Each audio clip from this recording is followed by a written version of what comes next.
मी गजानन तुकाराम बिराजदार, राहणार बोरगाव देशमुख, तालुका अक्कलकोट।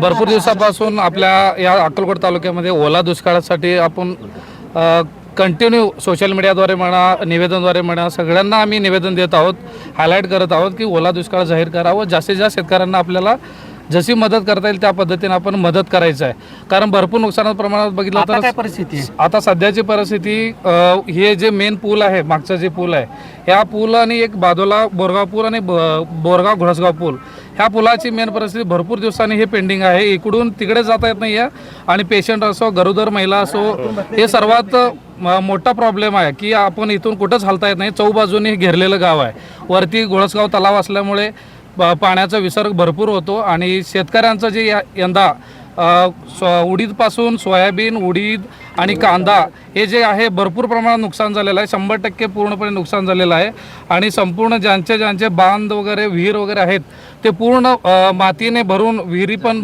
बुजलेल्या आहेत व बांधारे, पाटबांधारे सगळं फुटून नुकसान झालेलं आहे। त्यासाठी सरकारनं एवढीच विनंती आहे की जास्तीत जास्त प्रमाणे ओला दुष्काळ जाहीर करून सर्व शेतकऱ्यांना पंचनामा करून सरसगट नुकसान भरपाईची मोठी रक्कम देऊन मदत करावी, हीच या समस्त बोरगावकरांकडून मी विनंती करतो। Okay okay. मी बोरगाव देशमुखचा नागरिक वीरभद्रप्पा शरणबैशेश्वर गवी।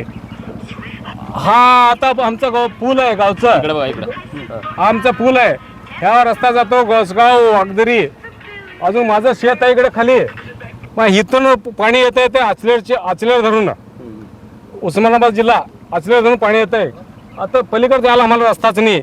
माझी गाय हळजून 7 दिवस झालं, वासरला त्याला हे नाही, दूध नाही, जाता येत नाही म्हणून अजून गेलं तर माझा हानी आहे।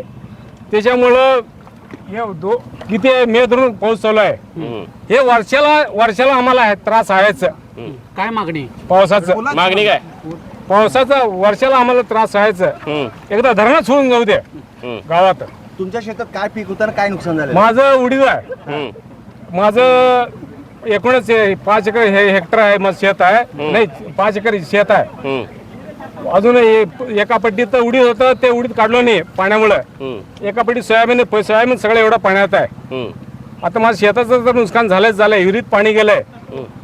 आता आमची गुरं बसले तिकडे पलीकडे, शेताचं नुकसान होऊ द्या, पण मूग जनावरला जाण्या येण्यासाठी तर रस्ता पाहिजे। आता वर्षाला हेच आहे इथं।